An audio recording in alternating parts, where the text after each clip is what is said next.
Okay, how's that look? I can see it, yeah. Okay, well, thank you, Ruching and Melania and Trace and Stephen and everyone for being here. Quite the impressive turnout. Wonderful event. Thank you, Ruching, for being our leader. So today I'm going to talk about automated specimen prep of 1 millimeter cubed tissue specimens for BioEM. And I'm physically at the UW-Madison, and I have a company I've started called Xbotics Lab Robotics. Specimen preparation for VEM requires multiple contrast steps, making it one of the longest and most complex tissue processing protocols, rivaling probably only immunogold labeling on grids. Ellisman et al. Developed a protocol designed to enhance signal for backscatter electron imaging of epoxy embedded mammalian tissue at low accelerating voltages. And that's basically what the goal is here. Here's the Tom, you're muted somehow. Tom, you're muted. Okay, there we go. Yeah. Yeah, my Start from these slides. picture keeps getting in the way.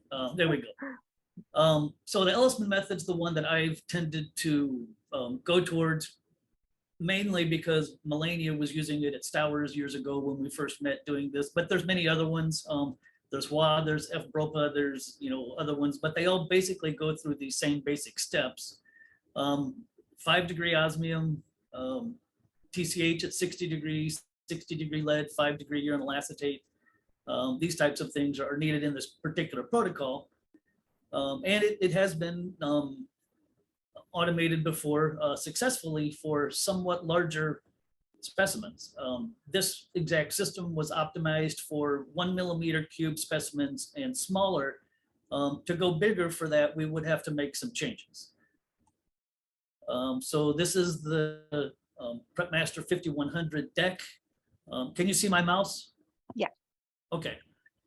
So we've got pre-dispensed all of the heavy metal reagents. Here are the buffers and ethanols. The robot itself makes the ethanol dilution for you. So you just have to put ethanol and water in a reservoir that is filled at the beginning of the shift by probably a lead tech of some sort. You put the reagents in, you put the heavy metals in, and then you put the sample in. I'll show you that in a minute, and you push start. So here's what happens. There's somewhere someone's going to drop off some specimens in a set of test tubes that we provide for them. That gets put on the robot on the agitation station, which is heated and shakes. This is what it looks like when it starts, and this is what it looks like at the end.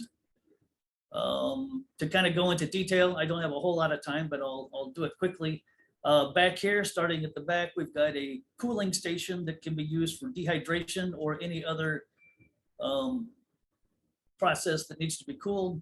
Down here, we've got a multi-reagent reservoir that has all of the large volume reagents, buffer, water, ethanol, acetone. And then on the front here, we have the heavy metal plate, I sometimes call it, where it has the one-time use reagents. Those probably will be used. It may not be only once, but that plate will be exchanged a lot more often than some of the others. We have segregated waste on the back row here for the heavy metals, which can be separated for lead or for UA or for however you need to dispose of them. And then there's the common waste, where stuff that you would normally perhaps be permitted to put down a sink. That's what we sometimes call it, sink waste. And then finally, the agitation station where the samples sit and the reagents are put in here, and they are shaken and or dispensed for the mixing. So here's a video. Now what I'm going to show you here is, I wanted a very short thing. So this is doing one step of dehydration. So it's going to grab some ethanol, put it in the cooled dehydrant reservoir. It's going to put some water in there, and then it's going to take that and put it over where the samples go over here. So here we go.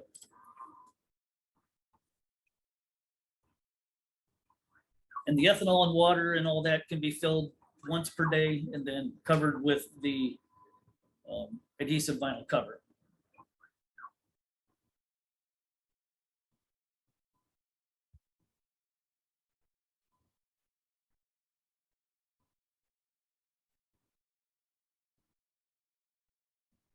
So it's aspirating the mixture that's been made fresh, exactly the same every time.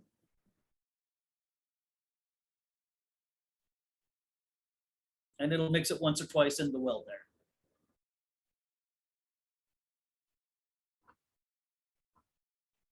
And now it's going to shake. So the agitation station can go from 300 to 3,000. That's about 650.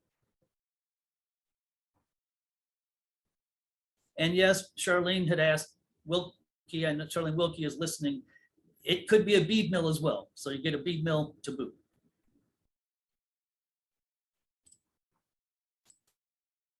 Okay, just overview. The first thing we did was cells seated on cover slips. And we have a paper that's going to be at M&M there soon. 1 millimeter cube tissues for TEM, your typical kidney specimen. And then, as we're talking about today, 1 millimeter cube tissue specimens for serial block face SEM or volume EM in general. Here's an example of one of the liver biopsies that we did here at UW-Madison with the Ellisman protocol. And there's just a picture of what you start with here, an example of what the sample inside the tube looks like. Goes on the robot, ends up looking like this right before embedding. And to shift gears a little bit, and I did condense this from 40 slides, so I may jump around at this point. And this we can turn into a discussion, but people many times think that automation is about speed and volume or throughput.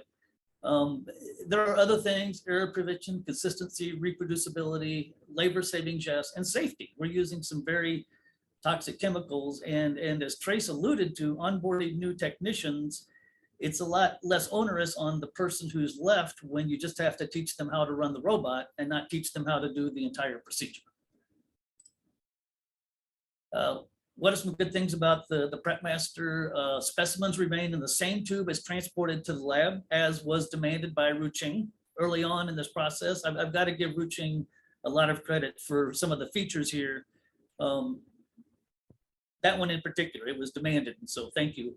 Walk away processing, unless you need to have a manual intervention, which for instance, the TCH needs to be prepared and heated at 60 and then put on the robot. While the robot could do that, you don't want it to stop and do that for you. So probably a person would do that online and dispense it right before that step in the Ellisman protocol. Unique abilities, it's very reliable. You may see some of the trainings on YouTube. I looked at a lot of them. They're one of the existing solutions says, well, it's automated, but you might want to do it while you're here. You know, overnight's not a good idea because it might break down. You've failed building a robot if it might break down. So certainly that's not going to be something that is going to be a problem. Agitation station is unique and very valuable. And the other thing that I kind of underestimated was that the robot mixing the ethanol dilutions is quite a popular feature. Error prevention, you know, there's our good friend Michael Costerno. People doing things manually get things out of order, grab the wrong reagent. You can't be confident when you're doing it manually, as confident as when you have your automated system. This is an example of if you go to on the internet and type in TEM specimen processing, this is the first one that comes up, and you can see here it's empty. During their processing with their test, with their pipetter, they grabbed one of the specimens and it ended up over here in the waste. And it's right on the internet and they didn't even notice. It's pretty funny to me. Got a manuscript coming up for M&M on the cover slips. Cover slips is the flagship protocol because we see that as a place where no one has it covered. If all, sometimes you can see it, but not well in an automated solution. So we think that that's a great place for us to start.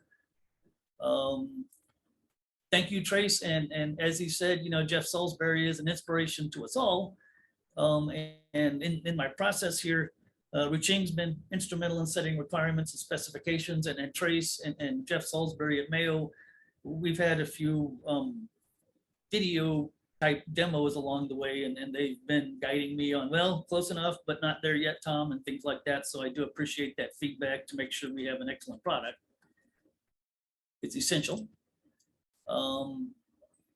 The guys here at UW-Madison have been fantastic as well. Here's a quote from Ben August, who's done a lot of great work for us. Thank you, Ben. It's a small unit, could fit in the hood. I like it in the hood because my osmium and all the stuff's in there. It all goes in and nothing ever comes out. I just put it right next to it. It does have an enclosure. We can hook it up to a ventilation system if you do need to put it outside the hood. And here's some beautiful images. So we did some cardiac muscle here. Ben did the work on here. You can see the nice striations. Some more cardiac muscle, just a few images, and then we'll be wrapping it up here.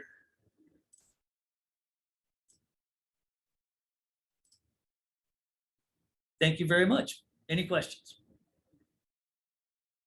Thank you, Tom. And before anybody raise hands, I just want to thank everyone for attending this BioEMTalks series, and hopefully we will see you again in March.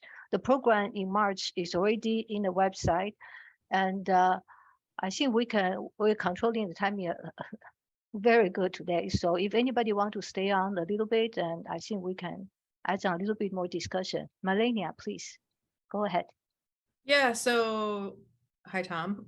Your video of the sample exchange, I'm just curious if you could describe what is the status of sample while it's doing all that mixing? Are you leaving some amount of residual reagent in there to make sure things don't dry out? How does that go? Yep, 15 microliters. Do you think that it would be easy, or have you thought about the scaling up on that? Like, how many microliters is too many if you have like a larger sample that you need to cover? Or would you maybe build in more rinses then for the pullback? To be completely honest, no, and I don't plan to. I'm stopping at that 1 millimeter cubed spot, and I decided at Ru Ching's urging somewhat to say standardize on a size.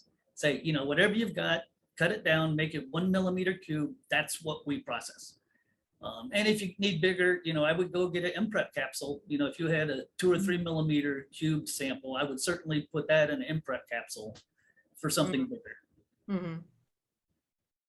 And then we try to go down. I haven't done cells or cell pellets yet, but the way it's all gravity assisted, we can do some mixing. Even some things end up in the pipette tip. We can just wait for 30 seconds or so and gravity will pull it and then dispense out a little bit.